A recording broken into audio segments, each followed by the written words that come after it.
first little video about doing this. Big sports guy. I want to go big in the sports industry. You already know. So, it's been a couple of days after the Super Bowl, so I just wanted to recap it. It was a good game. My sixth Super Bowl watch. You know what I'm saying? Getting into football. Big Bears fan. You know, you already know the comeback to Chicago. But I just want to talk about the game. First of all, it was a real good game. I can't lie. Back and forth offense. I'm pretty sure a lot of people thought it was gonna be that type of game.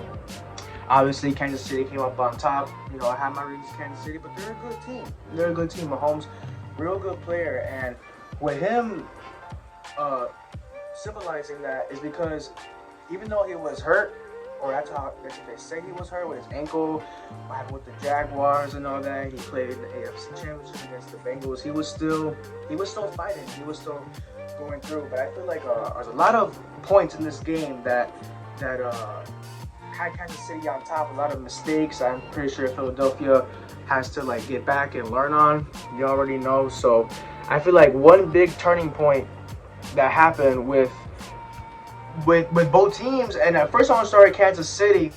They had nice 10 plays, 75-yard touchdown drives from Mahomes. He looked a little bad. He was struggling in that first half. He was like limping, and I haven't watched the mic'd up yet on NFL's YouTube channel. I'm gonna see what he said, but he looked like he was in bad pain, and he was struggling with that. And that halftime, we regrouped him with a long halftime of Rihanna. Decent halftime, by the way. All your Rihanna fans. But it was just that drive because it was back and forth. And as soon as the game started, with Philadelphia going deep in their first drive and going all the way, I was like, this is going to be a game. This is going to be a game because as soon as that happened, Kansas City, first drive. So, in the very first quarter. But that second half, Kansas City went off with that 10-play, 75-yard touchdown with Mahomes. And they just kept it off. And Andy Reid, you know, he's doing good with that team. He knows what he's doing, and very good coach, very smart, very effective coach. He made those two plays, back-to-back plays in the same end zone with different routes. I think he called it the corn dog or something. I could look back on it.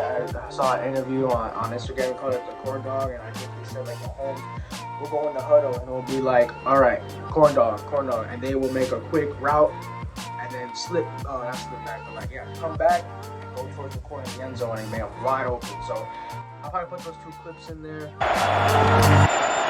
Quick throw. Tony's got it. Tony walks in. Touchdown. Go from an eligible to an ineligible player on back-to-back plays. Blitz coming. Mahomes. Man wide open. Touchdown Chiefs and Sky Moore. But that's probably one breaking point with the Chiefs. They just balled out in the second half. At the end of the game, they said that in every possession Kansas City was in, they scored. So I mean, it's the awareness of the Chiefs going off, and there's a good team like that, and they're a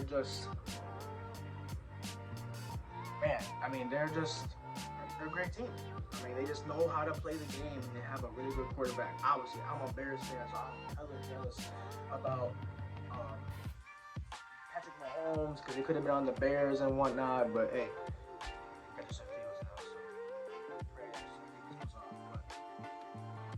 Really, that was probably the one thing about the Chiefs. Not the one thing, but the multiple things I have about the Chiefs. There's also articles here, again, like, this Mahomes is a good player. And he went off in the second half. Like, he went off, he was struggling in the first half, obviously, we know.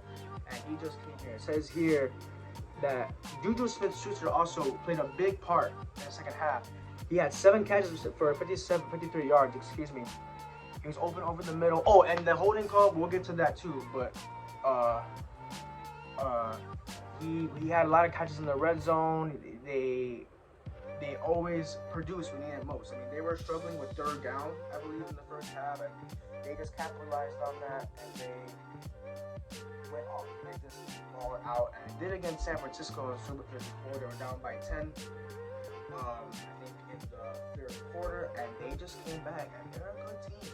Those teams come back. They win games. Don't give up. You can't give up. My 2016 Cubbies, we never quit. Down 3-1.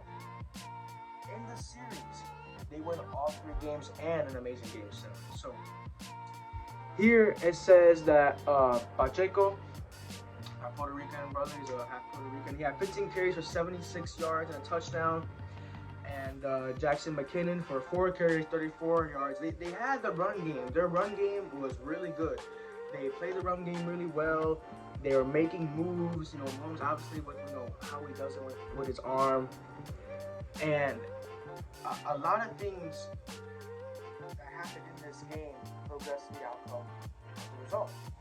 And that's just Kansas City's half. Obviously, we got to talk about Philadelphia's half. Or their play. First of all, that caused a fumble. That caused a fumble in the second quarter. I believe in the second quarter, if I'm not mistaken. He was taking a snap and he fumbled it, but no one was able to catch up to the Chiefs to return it, and it was a touchdown. That was a big play because that tied the game.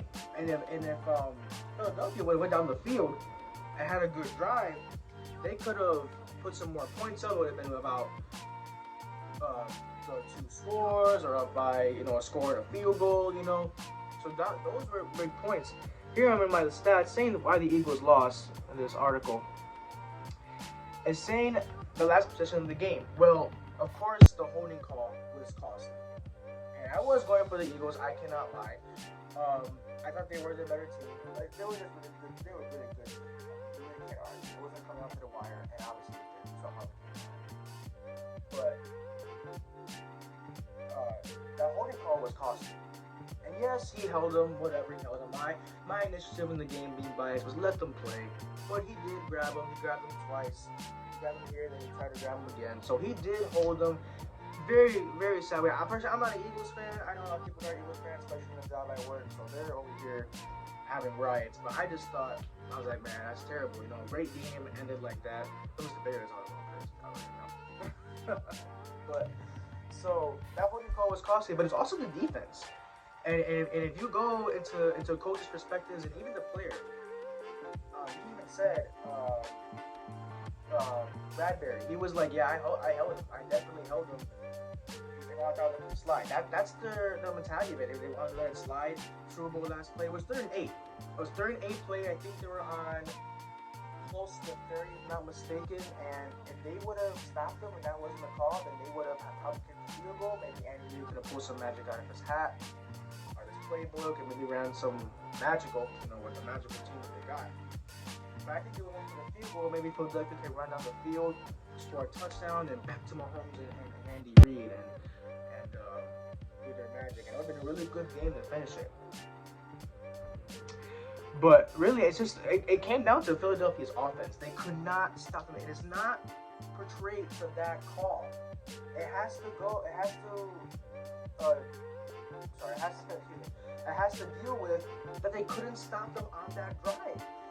You have to stop them and get them at least out of field goal range to give your team a shot to punt the ball back down the field for your team with that great offense. Philadelphia has a great offense. Like, y'all really gotta understand that. Like, their offense is amazing. So they could have had a stop. Like, their defense could have had a stop. And one thing you gotta point out too was Kansas City's O-line, not one sack allowed. Like I said, I'm a Bears fan, bro. I would have loved to have the offensive line. But you gotta give it to the Chiefs. Those are big turning points.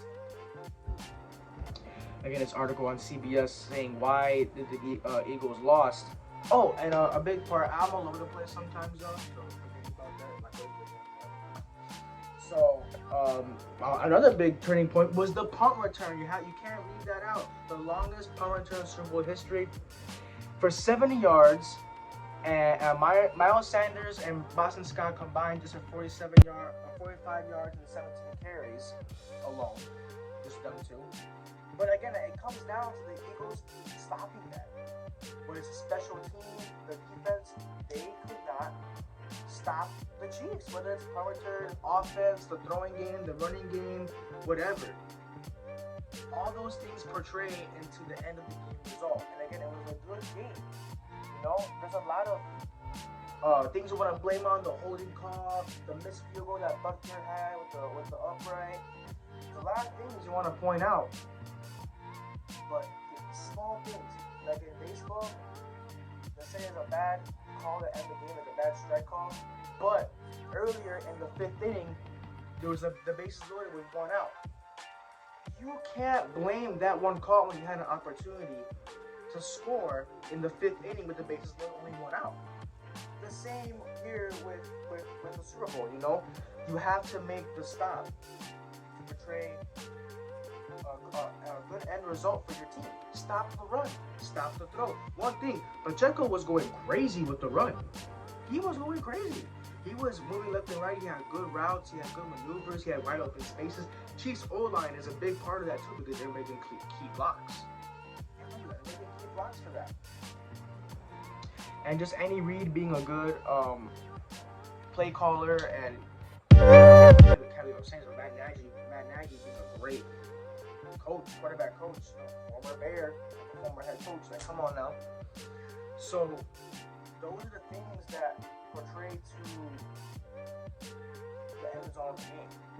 So at the time of the game, I thought it might have been a holding call, but you gotta think to yourself in reality and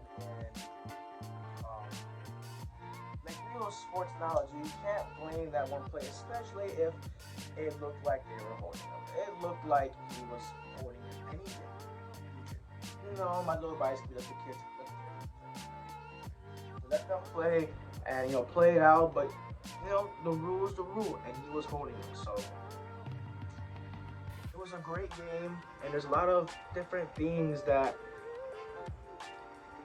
portray to the end result. Like I'm saying, you really can't blame it, but I just wanted to come here and talk about it. Hurts had a great game. Most rushing touchdowns by a quarterback in Super Bowl history. He went off.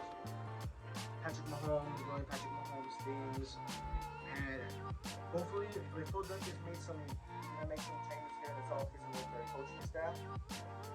But I feel like Hurts has the potential to go off and compete against my boy Justin. I feel like they're exactly the same player, running game, throwing game. Their flashiness. I feel like they have the great potential to meet a lot in the division round, championship round, and all that great stuff. So. It says here that that Jalen Hurts was just as marvelous as Mahomes start the game. Again, I'm sorry, he became the second player in NFL history to rush for 3 or more touchdowns in the Super Bowl. But that's a player, but I think quarterback. And he added a 4th score throughout the air, which was a good.